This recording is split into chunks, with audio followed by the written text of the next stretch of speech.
এটার নাম কি? এটার নাম কি? হ্যাঁ, কি দেবে?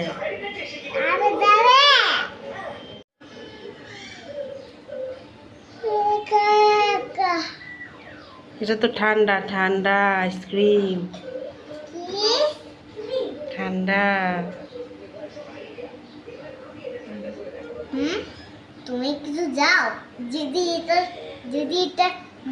এখান থেকে না হয়ে যায় তাহলে আজকে আমরা আইসক্রিম খাবো। ঠান্ডা ঠান্ডা তুমি খেতে পারবে না জায়ান, ঠান্ডা। এটা কি গলছে? এটা গলে নাই। মার কি সব হইছে? হুম।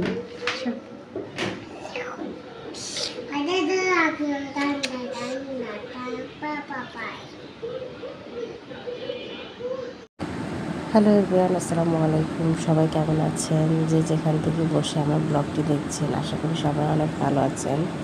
শুরু করছি আজকের একটি নতুন ব্লগ। এই ব্লগটি পয়লা বৈশাখের, তো একদিন দিব বলে দেওয়া হয়নি, আর এডিট করা হচ্ছিল না, তাই অবশ্য দেওয়া হচ্ছিল না।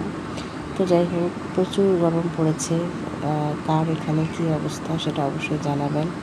আমরা তো গরমে সেদ্ধ হয়ে যাচ্ছি, কি করব বুঝতে পারছি না। আর এদিকে একটু আইসক্রিম বসিয়েছিলাম।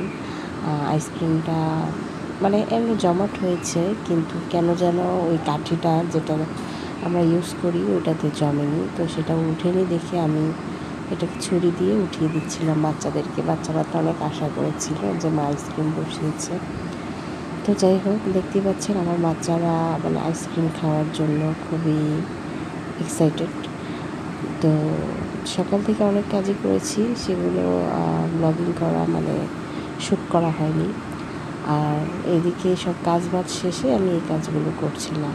আর রাতে আমরা একটা জায়গায় ঘুরতে যাই, সেটার নাম হচ্ছে একটা রেস্টুরেন্ট, সেটার নাম হচ্ছে ভূতের বাড়ি। সেটা আপনারা নেক্সট ভিডিওতে না এখানেই দেখতে পারবেন শেষের দিকে। তো যাই হোক, আজকে পয়লা বৈশাখে কে কী করলেন সেটা অবশ্যই জানাবেন। অনেকদিন ধরে তো ব্লগ দেওয়া হচ্ছে না, আপনারা হয়তো আমাকে ভুলে গিয়েছেন।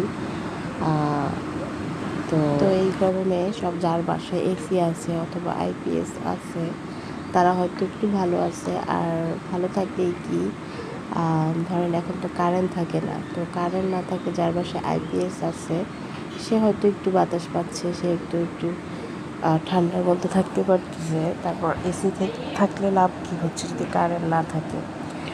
তো যাই হোক, আমার মনে হয় আর কি যাদের বাসায় চার্জার ফ্যান চার্জার লাইট তারপর আইপিএস আছে তারা হয়তো একটু হলেও সুবিধা অর্জন করতে পারছে। যাই হোক, কিছুই করার নাই, এখানে তো আমাদের কোনো হাত নেই, যেহেতু কারেন্ট চলে যায়। এটা সরকার বিদ্যুৎ সাশ্রয়ের জন্য হয়তো আমাদের জন্য এটা করছেন, যেহেতু যেহেতু সারা দেশে তেলের সংকট আর বিদ্যুৎ উৎপাদন করতেও হয়তো সমস্যা, সেজন্য আজকে আমাদেরকে এই পরিস্থিতিতে পড়তে হচ্ছে। আশা করছি আমরা খুব শীঘ্রই এরকম বিপদ থেকে উদ্ধার হব। আল্লাহ সবাইকে ভালো রাখুক, সুস্থ রাখুক। তো যাই হোক, আপনাদের ভাইয়া অফিসে গিয়েছিল, অফিস থেকে এই মিষ্টিটা গিফট পায়। তো আর এই যে আমার ছোট বাচ্চাটা যে প্যাকেজিংটা আছে সেই প্যাকেজিংটা দেখার জন্য খুব এক্সাইটেড, কারণ এটার প্যাকেজিংটা অনেক সুন্দর হয়েছে। আর দেখতে পাচ্ছেন মানে এটা অনেক সুন্দর একটা লুক ছিল। তো এটাই আমি দেখছিলাম। আর মিষ্টিটাও কিন্তু অনেক মজার ছিল। তো যদিও আমি সবগুলো খেতে পারিনি, লাস্টে তো একটা ছিল। তারপর এই তো আমরা এখানে যে রেস্টুরেন্টের কথা বলেছিলাম সেখানে চলে আসি। তো বসে বসে আমরা এখানে এটার ইন্টারভিউটা দেখছিলাম, খুব সুন্দর ইন্টারভিউ করেছে। আর এখানে হঠাৎ করে ভূত বের হয়, আমাদেরকে ভয় দেখায় এবং অনেকেই দেখে ভয় পায়, মজা পায়। তো জিনিসটা খুব ভালো লাগে। আর বাহিরে দেখা যায় আউটডোরে গিয়ে ভূত নাচে নেচে মানুষকে আকৃষ্ট করে, আর খুব ভালো লাগে। আর এখানে অনেক ভয়ঙ্কর মিউজিক ইউজ করা হয়, তো যার কারণে আমার ছোট্ট বেবিরা যে ভূতগুলো বের হয় দেখে অনেক ভয় পায়। আমি লাস্টে ওদের সাথে একটা ছবি এডিট করে দিব, তোমরা দেখতে পাবে। তো যাই হোক, আমি আমার বড় ছেলেকে বলছিলাম একটু ভেতরে যাও, একটু দাঁড়াও, একটু ছবি তুলি, কিন্তু ও যাবে না, ও খুবই ভয় পাচ্ছিল। তো কিছু করার নেই, তারপরে এদিকে আমাদের খাবার চলে আসে, তো আমরা আবার চলে যাই খাবার খেতে। আর খাবারটাও কিন্তু অনেক সুস্বাদু ছিল। এই যে হাঁড়িতে আমাদের খাবারগুলো, আর বিশ্বাস করবেন এত সুন্দর একটা স্মেল বের হচ্ছিল। আর এখানে যাওয়ার পর একটা ঘটনা ঘটে আমাদের সাথে। আমরা কিন্তু এই জায়গায় বসিনি, আমরা বসছিলাম আরেকটা স্পেসে। তো এই জায়গাটা খালি হওয়ার পরে আমরা এখানে এসে বসি। এখানে একটা প্রায় 14-15 বছরের একটা ছেলে আর এরকম বয়সেরই একটা মেয়ে বসেছিল, কাপল বসেছিল। আর ওরা কিছু একটা উল্টাপাল্টা কাজ করতেছিল। তো আমি যখন অন্য সিটে বসি, তখন ওরা আমাকে ফলো করে যে আমি ওদের দিকে তাকিয়েছিলাম। আমি কিন্তু বারবার তাকাইনি, কিন্তু আমার চোখে সেটা পড়ে ওরা কিছু একটা করছিল। তো যাই হোক, ওদের সেটা ভালো লাগেনি, ওরা এখান থেকে উঠে চলে যায়। ওরা জাস্ট একটা জুস মনে হয় অর্ডার করে, খেয়ে ওরা চলে যায়। তো যাই হোক, আমি এখানে এসে বসি, আমি এখানে সেলফি তুলি। তো যে আমি খাবারটা খেতে নিই, আপনারা ভিডিওতে দেখতে পাবেন মেয়েটাকে, যদিও আমি সেটা বলতে চাইনি, তবুও বলছি।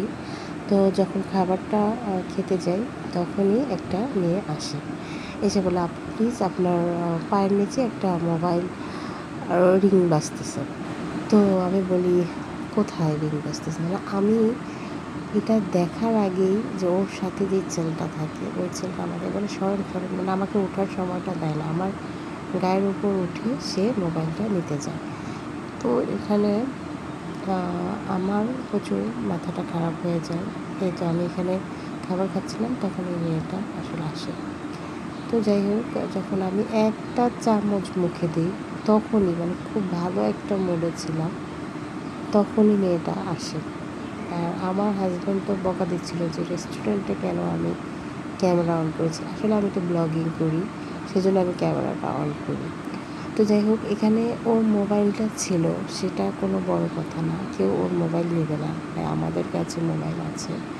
কথা হচ্ছে ওদের ব্যবহার, ওদের অ্যাটিটিউড। মানে ওরা বলবে যে এখানে মোবাইলটা আছে, এক্সকিউজ মি আপু, আমি একটু এখানে লিখতে চাই। তো আমাকে সেটা ওঠার সময়টা দেয়নি, আমার শরীরের উপর চলে আসে।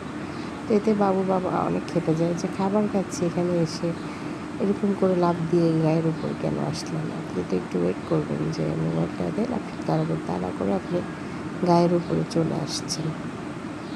তো যাই হোক, এখান থেকে বের হয়ে আমরা চলে আসি স্বপ্ন সুপার শপে।